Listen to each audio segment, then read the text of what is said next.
the only bass player in the office. I'm also the man who attends anything bass guitar related. I'd like to thank Nick and the organisers for having us along today. And I just really appreciate the opportunity to come down and talk to you all about music and bass guitars, because it means that my wife can get off my case about boring her with it instead. So I'm going to talk a little bit about the history of D'Addario fairly briefly, and then go into just a little bit more detail about D'Addario UK, specifically how we operate and what it's like to work for the company. The title of the talk was Year in the MI, mostly because I've been in the music industry a little over a year now. So I joined D'Addario last August, and it's been a very interesting and eye-opening experience, which has been very enjoyable. So there's been D'Addario's making strings for about 300 years, in some sort of way, shape or form. The company in its modern form sort of came together in the 1970s. So our current CEO, Jim D'Addario, son of John D'Addario Senior, he was really the technical guy. He came up with the hex chords and the strings at the time, and really took the company kind of forward from there. Before that, D'Addario were in partnership with Mark for a time, and you may well have seen the brand Darko strings before. That was originally the kind of the first kind of major commercial launch of D'Addario strings, when they were alongside Martin. But that ran for a few years, and they decided they want to go their own separate ways. So in 1974, D'Addario and Company was set up, and that's the company as it is today.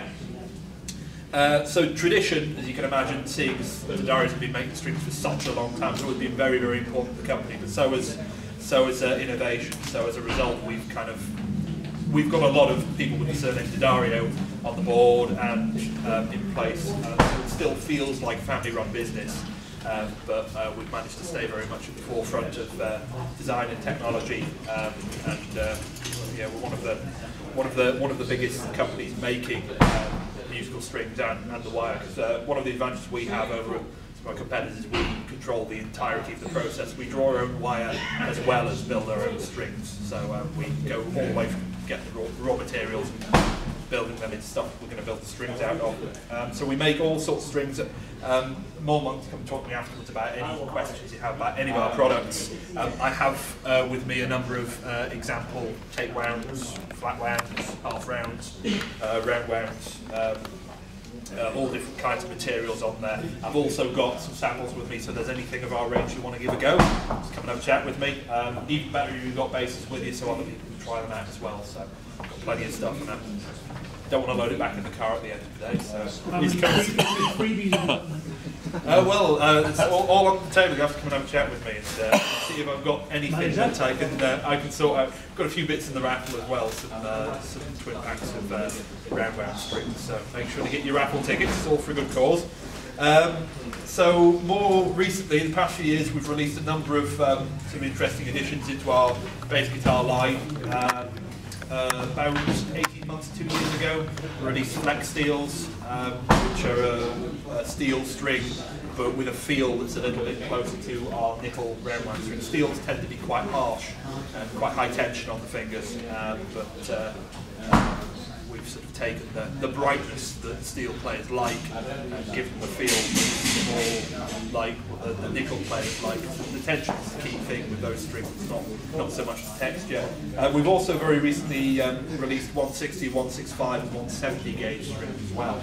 So for the nutters who are down tuning to F sharp and things like that, we've got that, and lots of Dingwall players. I know Dan Veal's very, very happy that we've got a 170 gauge string out now.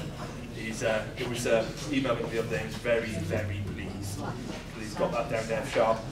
But yeah, so I've got a number of sample sets with me. I've got some of the tape wounds, some of the chromes, and so on. So if there's anything you want to try, give us a shout. So D'Addario own multiple brands. We've got D'Addario the Planet Waves, which is our accessories brand. We do straps, tuners, guitar care products, humidity products, strap pins, end pins, glass slides, chrome slides, all sorts of different things. We also have a number of percussion brands. So for any drummers out there, anyone of that persuasion, with Evans, ProMark, they're two of our percussion brands. so Promat drumsticks and Evans drumheads. We also do reeds, Rico, somebody you may have heard of, that's us, as well as we have a number of orchestral brands as well, so Kaplan and then D'Addario Orchestral, so we do double bass strings, cello strings, violin strings, viola strings, and all the accessories that come along with that. So now on to a little bit about D'Addario UK. D'Addario UK has existed for about 5 years. We celebrated our 5th birthday in February, earlier this year. And we're set up by D'Addario US to handle the marketing and distribution of D'Addario in the UK. I've been with the company for a little over a year now, so since August 2014. And we operate out of a warehouse and office in Newcastle. So I travelled down from Newcastle yesterday, we'll be here today. We've got just under 20 staff, including all our warehouse guys, so it's quite a small company. But that does give us an advantage of being able to be a little bit more nimble with things. So, whereas D'Addario US is a huge company, handles all the manufacturing, distribution-wise, and kind of in terms of what we do in marketing, we can be a little bit quicker in our response. That we don't have to consult lots and lots of people about what we're going to do. Primarily we're a wholesaler, so we import stuff direct from D'Addario in the US. So all the aforementioned brands. And then we sell them in the UK because we're a subsidiary of D'Addario & Co. We take a bit of a greater interest in the marketing of the brand and also in terms of the customer service. So one of the things we've been really trying to develop this year is get really involved in the different bass bashes. What I'm doing is I've also got a presence on the forum now as D'Addario UK. You might spot me on there. I just kind of keep an eye. Any problems you have with any of our products, please reach out to me. I do try and monitor these things, so even if there's a thread about something, if I can chime in and help out or provide any information, I'm more than happy to. But we really want to just sort of connect with people and want to know that we're here. If you have any problems with our products, then we want to get you sorted out. So that all comes from the fact that we're the only ones selling D'Addario in the UK, and we want to make sure that our customers get taken care of. In terms of what we sort of do for our dealers, most of our interactions are with retailers, so most of you buy your strings through. We try to be a little bit different to other companies in the music industry in that we provide a very simple pricing structure. They can often get very complex for retailers buying from wholesalers.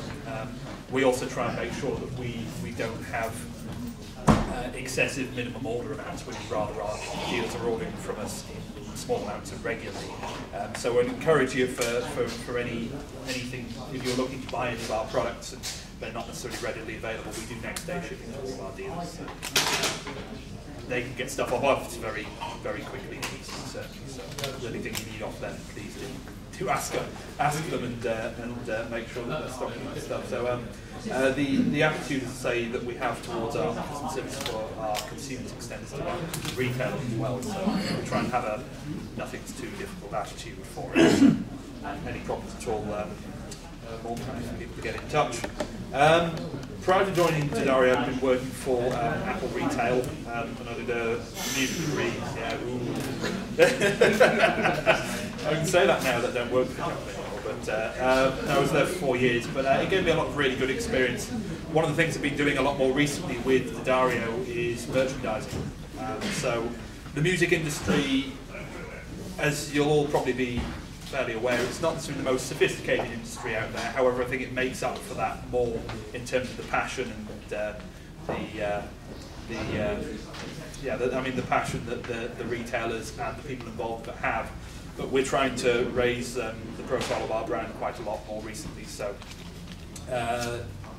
you may see popping up, hopefully, in some retailers in the near future, various little sort of D'Addario concessions that we're trying to do. So that's one thing that I've been doing a great deal of recently.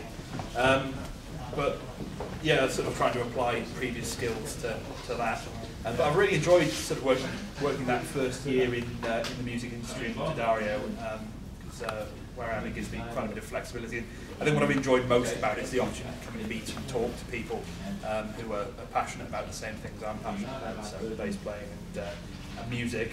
I mentioned before that Dari UK is based in Newcastle. One thing that I remember surprising me quite a lot when I first applied for the job was I thought, Dari's in Newcastle. I thought, well, you sort of expect these companies to be based around London, but in reality, most of the big ones, I mean, one of the other really big distributors, Westside, they're based in near Glasgow. So we can do next day deliveries to wherever we need to, wherever in the country. So ultimately, it doesn't really matter too much where we are. So, and the reason why we're in Newcastle is because the Dari UK was formed from a number of employees leaving a wholesaler, Summerfields, who were originally based in Blaine, in the northeast.